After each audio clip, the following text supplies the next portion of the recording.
안녕하세요, 건프로입니다. 보통 식당이 망하는 구조를 사람들은 주인의 마인드 결여에 중점을 둬서 이야기를 해요. 장사가 잘 되기 시작하면서 마인드 결여로 인해서 가게를 소홀히 하게 되고 그러면서 자기도 모르게 이 쇠락의 길을 걷는 걸 의미하죠. 제목 그대로 외제차를 뽑는다거나 골프를 치러 다닌다거나 하는 걸 얘기하는 거죠. 늘 백종원 대표가 TV에서 하는 말이 있어요. 주인이 없는 가게가 되려면 시스템이 확실해야 된다. 네, 맞아요. 이 시스템 없이는 주인은 골프를 치러 가도 안 되고 또 외제차를 뽑아서도 안 된다는 얘기인 거예요. 혹자는 과연 그럼 시스템이 무엇이냐라고 되묻기도 하는데 말 그대로 그냥 유기적으로 돌아가는 걸 의미하는 거예요. 골프를 치러 가든 외제차를 타고 놀러를 가든 가게가 돌아간다는 걸 뜻하는 거죠. 마케팅 관련 교육에서 어느 한 분을 만났는데 저보다는 연배가 훨씬 많으신 선배님이라서 이 시스템 때문에 좀 쫄딱 망한 사례가 있어요. 실제 돈도 많이 벌었지만 골프도 치지 않았고 또 외제차도 안 뽑았어요. 식당을 포함해서 오프라인 가게를 4개 이상 운영을 했을 정도로 이 사업 수완이 굉장히 좋았는데 시스템을 제대로 구축하지 못해서 무너져 버렸죠. 가게가 4개까지 되는데 시스템이 없다니 말이 안 될 수 있지만 이 4곳 다 모두 가족 운영으로 이뤄냈던 거였어요. 와이프, 처남, 그리고 동생, 장인어른. 가장 결정적으로 가게에 가세가 기운 게 이분이 한 달 정도 외국으로 출장을 가게 된 탓이었어요. 이 시스템이라는 게 참 오묘한 거예요. 무언가 디테일하게 직원들이 따를 수 있도록 이것을 따르지 않으면 절대 안 되는 구조를 만들어야 했지만 그런 걸 만들지 못했던 거죠. 특히나 와이프가 운영했던 이 프랜차이즈 코다리집은 컴플레인으로 인해서 이 맘카페의 공격을 좀 받았어요. 그래서 몇 달 동안 매출이 곤두박질 치면서 어렵사리 이제 저가로 매매를 했고, 처남이 운영하던 PC방은 미성년자가 야간에 와서 걸리는 바람에 제재를 받았죠. 나머지 동생과 장인어른이 운영하던 이 순대국밥집이랑 액세서리 샵이었거든요. 역시 직원들하고 이제 갈등이 생겨가지고 가게 운영을 포기하는 수순을 밟았어요. 물론 이 모든 게 다 한꺼번에 일어나진 않았겠죠. 다만 본인의 가족들을 너무 믿었던 나머지 시스템을 구축하지 못한 채 장시간 자리를 비우고 운영한 결과가 이런 거였어요. 동네 가게에는 보통 이런 시스템이 존재하지 않아요. 하지만 설령 사장님과 직원 한두 명이 근무하는 식당일지라도 시스템은 꼭 필요해요. 오늘은 무엇을 해야 하고 퇴근하기 전에는 체크해봐야 되는 게 무엇이고, 또 손님이 들어왔을 때 어떻게 인사를 하고, 컴플레인이 들어오면 이 정해진 프로세스대로 처리하는 것. 만약 이 시스템이 없다면 모든 게 중구난방이 되어버려요. 미성년자 적발 사례 역시 이 직원들에 의해서 미성년자를 받는 경우가 많아요. 시스템 매뉴얼대로 하지 않았기 때문이죠. 제가 매뉴얼 이야기를 자주 드리죠. 하지만 이 매뉴얼을 작성하는 사장님은 보기가 드물어요. 이유는 귀찮아서이고 굳이 필요하지 않다고 생각하기 때문에 그래요.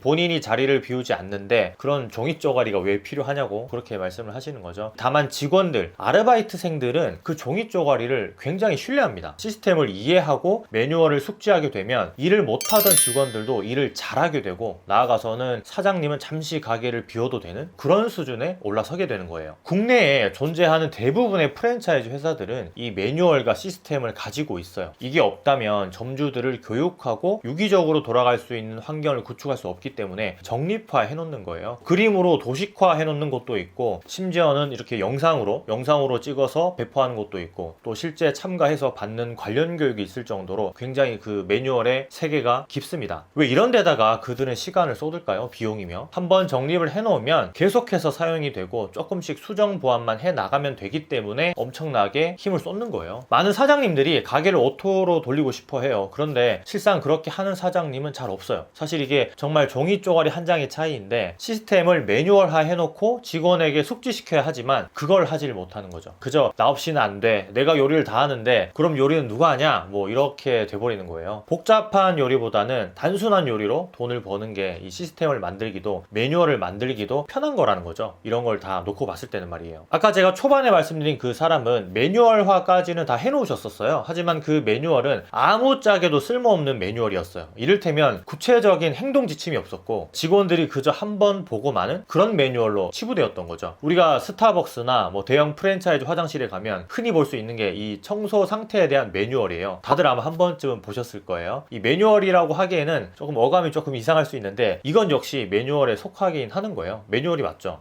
화장실에 물기가 있는지, 휴지는 제대로 걸려 있는지, 또 물비누가 나오는지, 막힘없이 물이 내려가는지, 냄새가 나진 않는지, 수십 가지 항목으로 체크를 할 수 있게 되어 있고, 관리자, 즉 이제 사장은 확인만 하면 돼요. 아니면 또 그 밑에 사람이 관리자로 지정될 수도 있고요. 그런데 확인을 굳이 하지 않아도 다 지켜져 있어요. 왜냐하면 매뉴얼대로 직원이 처리를 하니까요. 종이 쪼가리 하나의 차이이지만 직원들은 이걸 지켜야 한다는 생각으로 따르기 때문에 이 가능한 일이에요. 아주 구체적으로 적어놨기 때문이죠. 사실 식당 가게뿐만 아니라 일상에서도 이 매뉴얼이 필요하다고 생각하는데, 이를테면 계획표 같은 거예요. 아침에 제일 먼저 일어나서 하는 일, 보통은 휴대폰을 보거나 TV를 보죠. 주말이면. 아니면 그저 이제 출근 준비를 해서 차를 타고 나가기 바쁘거나 또 지하철 타러 가기 바쁘잖아요. 하지만 계획을 정해서 이걸 매뉴얼화 해놓으면 좀 더 유익한 시간을 보낼 수 있어요. 좀 더 일찍 자고 일찍 일어나서 책을 읽을 수도 있고, 뇌의 신성함이 무한하게 이제 뿜어져 나오는 시간이기 때문에 책을 읽고 또 글을 짧게 쓸 수도 있고, 이런 건 본인 자신이 결정해서 하는 것이기 때문에 매뉴얼화라고 하기에는 좀 안 맞는 말일 수도 있지만, 제가 오늘 말씀드리고 싶은 건 식당, 가게, 적어도 직원이랑 아르바이트생이 한 명이라도 있다면 꼭 필요한 부분이에요. 초반에 가게 4개를 돌린다고 하시는 그분은 지금은 모든 걸 사진으로 찍어서 기록을 하고 있었어요. 마케팅 교육할 때도 계속 사진을 찍어서 직원들에게 교육을 하기 위해서 이제 기록을 하는 모습을 제가 볼 수 있었고, 아마 사진으로 기록하고 제대로 된 매뉴얼을 만들겠다는 포부를 보이는 거죠. 저한테도 그런 식으로 이야기를 해주셨고요. 사람은 글보다는 그림, 또